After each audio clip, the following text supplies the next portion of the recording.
Bonjour à toutes et à tous, j'espère que vous allez bien. On se retrouve pour le brief du mercredi 6 décembre, il est 9h22.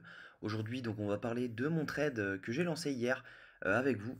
On va parler également des news économiques, du ratio long and short, du funding open interest, des liquidations et on finira par l'analyse technique pour voir ce qui pourrait se passer dans les prochaines 24 heures. Mais avant ça, je vous invite à liker, commenter et vous abonner. On est 164 sur la chaîne, ça avance plutôt vite, c'est cool. Ça serait bien qu'on avance vers les 200 abonnés assez rapidement pour qu'on puisse faire évoluer la chaîne. Alors, pour revenir sur mon trade d'hier, on avait donc du coup tout simplement ce trade en zone de rechargement de longue, hein. Si j'ai mon place ici, ok, on avait un FVG au-dessus. Moi je suis parti du principe qu'on n'arrêtait pas de faire des creux, des sommets ascendants, sans jamais reprendre les plus bas. C'est ce qu'on appelle vraiment les tendances haussières, hein. C'est qu'on fait que des creux sommets, ok, on fait hop, hop, on fait que ça, hein, on n'arrête jamais. Et en fait, c'est comme ça que marche un bull run. On liquide jamais jusqu'à un moment où plus personne n'en veut. Et là, ça part vraiment très très très très vite. Un retracement de 15, 20, 30%. Et c'est l'erreur que j'ai eue sur mon trade d'avant. L'avantage, c'est que sur ce trade-là, j'ai pu récupérer toutes mes pertes. J'ai gagné 8 700 $ sur ce trade. Donc plutôt cool, étant donné que j'avais perdu 7 000 $ sur le trade d'avant. Donc voilà, parce que j'avais risqué 5% sur mon trade d'avant, et là j'ai risqué 1 000 $. J'ai gagné 1 pour 8. Donc plutôt cool. Le TP c'était un point de range que je vais vous montrer. En fait, quand on se met en daily, c'était un peu de l'à peu près parce que c'est compliqué de trouver un bon TP. Je voulais pas aller jusqu'au 48, étant donné que j'ai vu qu'on a un peu d'ouverture de longue. Donc en fait, ce que j'ai choisi de faire, c'est que j'ai pris ces zones-là. On avait 4 zones, 4 résistances, et j'ai pris la plus basse, donc qui est celle-ci. Et donc du coup, ça nous donnait tac tac tac tac tac un TP parfait. Donc je me suis mis juste en dessous pour être sûr de le prendre. Et donc c'était un peu de l'à peu près pour ce TP, étant donné que c'est compliqué quand on n'a pas vraiment de plus haut à prendre. Donc voilà pour ce trade. Vous allez voir maintenant que ça peut se compliquer un peu pour BTC. On peut toujours monter, mais la tendance reste haussière, mais il y a des petits signes qui nous disent que le top n'est pas loin. Donc vous allez vite comprendre pourquoi. Alors, au niveau du calendrier économique, on n'a pas grand-chose aujourd'hui. On va avoir la décision des taux d'intérêt au Canada. Donc, ça aura un impact directement sur le Forex, mais pas vraiment sur la crypto.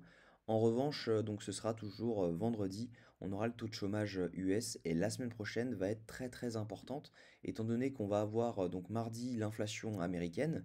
Mercredi, on aura la décision de la Fed sur les taux d'intérêt. Et jeudi, on aura la décision de la BCE sur les taux d'intérêt également. Et ensuite, ce sera très très calme.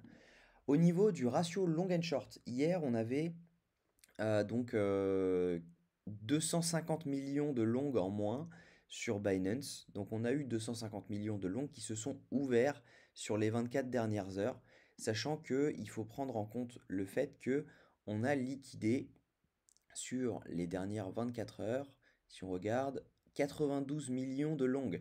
Donc ça veut dire qu'on a eu 250 millions de, de longues en plus en ayant liquidé 92 millions. Donc en gros, il y a eu 340 millions en plus. Donc ça, faut vraiment le prendre en compte parce que du coup, ça veut dire que les gens sont en train de passer boule. Les gens sont en train de se dire on vient jamais chercher les plus bas. C'est assez facile, il suffit de cliquer sur le bouton vert. Donc ça, c'est à prendre avec des pincettes. En revanche, il y a aussi ça, hein, à prendre en compte, c'est qu'on a 50 millions de shorts en moins, mais on a liquidé 170 millions. Donc ça veut dire qu'il y a quand même 110 millions de shorts en plus depuis hier, si jamais vous faites le calcul. Donc ça, c'est à prendre en compte.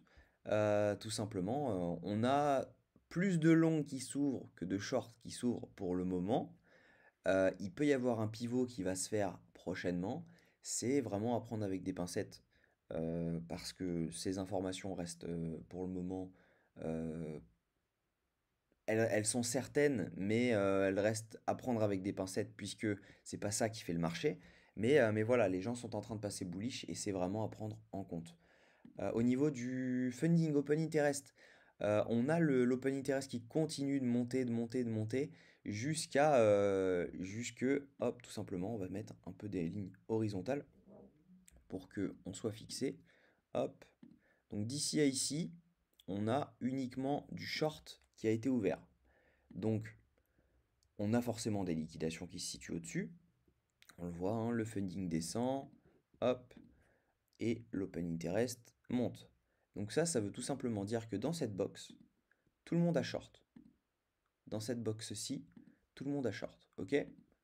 Hop là, entre ça et ça, tout le monde est en short. Tout le monde est quasi sous l'eau, là, donc ça veut dire qu'il suffirait de faire un beaucoup plus haut pour venir chercher tout le monde, et on recte tout le monde, ok? Donc ça va être à prendre en compte vraiment. Maintenant, l'open interest, lui, il est en baisse, ok? Mais le funding est en hausse, c'est ce qu'on a vu ensemble juste avant. Donc il y a eu une petite hausse des longues et une baisse des shorts juste derrière, sûrement dû à des fermetures de shorts là-dessus, à des ouvertures de longues également. Donc là, on peut vraiment pas traiter cette information étant donné que l'open interest descend, mais dans la logique, vu que le funding remonte et l'open interest descend, ce sont des fermetures de short au profit de longues. Donc à voir. Au niveau donc des liquidations, si on regarde la carte thermique, d'ailleurs on a CoinGlass qui nous a retiré notre clé API sur tous les exchanges. Maintenant il n'y a plus que Binance de dispo, maintenant il faudra payer. Et je crois que c'est 600 dollars par mois si je dis pas de bêtises. Donc moi je vais m'en passer, je vais rester là-dessus. Il y a d'autres, il y a Kingfisher qui est plus intéressant pour ce prix-là. Donc voilà. Euh, Au niveau donc des liquidations sur les 24 dernières heures, on voit qu'on a quand même des liquidations à 43, 140. On va voir ce que ça nous donne techniquement sur la chart. Au niveau sur 3 jours, hop, on a toujours des liquidations qui se situent en bas au niveau des 4800. Sur 12 heures, est-ce qu'on a quand même un peu de liquidation à la hausse? On a des liquidations à la hausse, mais pas grand-chose, hein. Ça pourrait nous amener à 44 250. Ok. Sur la semaine, hop, si ça veut bien. Sur la semaine, hein, c'est vraiment tout en bas. Ok, parce qu'on n'a jamais liquidé les creux, donc c'est normal. À un moment, par contre, il va falloir vraiment aller les chercher et ça va piquer quand on va y aller. Sur un mois, on a les liquidations qui ont disparu un petit peu. On avait du jaune avant et maintenant on n'en a plus. Et sur 3 mois, je pense qu'on a toujours nos liquidations au 25 800, 25 600, si je dis pas de bêtises. 25 700, ouais. On a toujours énormément de liquidations. On voit, hein, c'est du 2 milliards, 1 milliard, 500 millions, 600 millions. Là, c'est à peu près pareil, 2 milliards, 3 milliards, 1 milliard, 400 millions. Donc vraiment, il y a du monde à aller chercher. Je ne sais pas si on ira chercher les 25 800, mais techniquement, ça ferait sens d'y aller. Bon, ça, c'est clôturé de toute façon. On peut l'enlever. Donc ça, c'est pareil. Je n'en ai plus besoin. Hop, voilà. Et on va se mettre en 4 heures. Hop. Alors, donc, je vais retirer le SMC également. On n'en a pas besoin pour le moment. Donc, moi, en fait, la target que j'avais, c'était tout simplement de venir chercher le hop. Ah, il n'a pas pris. Tac. Donc si jamais on se pose un Fibo, ok, c'était de venir chercher la zone de rechargement de short qui se situe entre les 48 500 et les 57 500. Je doute qu'on vienne aux 57 500. Le but aurait été de venir chercher donc juste au-dessus de ce plus haut, ok, ce plus haut-ci, et en dessous de celui-ci. Comme ça, on cumule la liquidité en equal high ici, ok, limite faire un troisième equal high, genre on vient chercher ici, et derrière on dump. Parce qu'en laissant cet equal high, on laisse de la liquidité, et ça veut tout simplement dire que il y aura des SL et ce sera beaucoup plus facile de le péter lorsqu'on reviendra. Et en fait, si jamais on venait à chercher cette zone, on aurait donc la possibilité de tracer un retracement de Fibo entre le plus bas, ok, et le plus haut, tac. Donc en gros cette zone-ci, Ça, je vais le retirer. Ça aussi. Et en gros, ça nous donnerait un rebond dans cette zone pour venir chercher l'autre zone de rechargement de longue. Hop, ça nous donnerait un rebond dans cette zone. En sachant que l'on a énormément de liquidations qui se situent juste ici. Donc là, c'est les 25, 24 600. Juste ici et juste ici. Et après, bah, tout là, on en a. Hein. Tout là, c'est que des liquidations. Donc, en fait, ça ferait sens de soit venir chercher le premier arrêt. Alors, hop, ça, j'en ai pas besoin. Je vais le mettre là. Tac. Le premier arrêt. Donc, le premier arrêt, lui, se situe autour des 36. Maintenant, si jamais on vient, hop, chercher ça, voilà, il se situerait dans cette zone.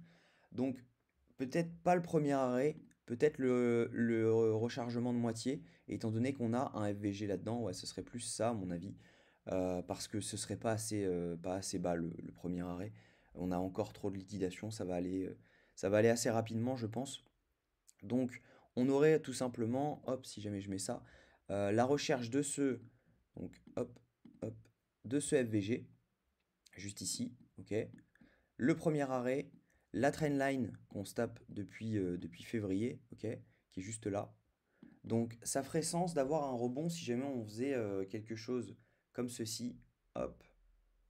Si jamais on fait un truc comme ceci, il y aurait sens de rebondir dessus. Même plus rapide que ça, hein, on pourrait la trendline, je pense elle tiendra pas parce que le premier arrêt sera déjà loin par rapport à ça. Mais voilà, je pense qu'en fin décembre, début janvier, ça serait possible de revenir chercher au moins le premier arrêt qui se situe donc ici, voir ce qui se passe dessus. Rebondir sur un premier arrêt ne change rien à la tendance, donc c'est ça qui est intéressant. Maintenant, si jamais on casse ce premier arrêt, en général, on vient chercher la zone de rechargement. Donc, typiquement, ce serait ici. Donc à voir. Hein. Maintenant, à voir. Je target toujours cette zone-là. Et puis maintenant, on verra. Hein, on verra ce que ça va donner. Mais cette zone-là est toujours en target. Et celle-ci, je vais mettre des ordres pour accumuler parce que je pense que ce sera la dernière zone. Et je pense qu'on pourrait aller la chercher après peut-être le 10 janvier, après les ETF, mais avant le halving, je pense. Donc on verra, c'est mon scénario. Pour le moment, pas de trade. Si jamais je venais à trouver des trades, je vous invite à venir me suivre donc directement sur Twitter. Je poste toutes mes analyses. Et puis voilà. Je vous souhaite une bonne journée. On se retrouve demain à la même heure. Prenez soin de vous et bonne journée.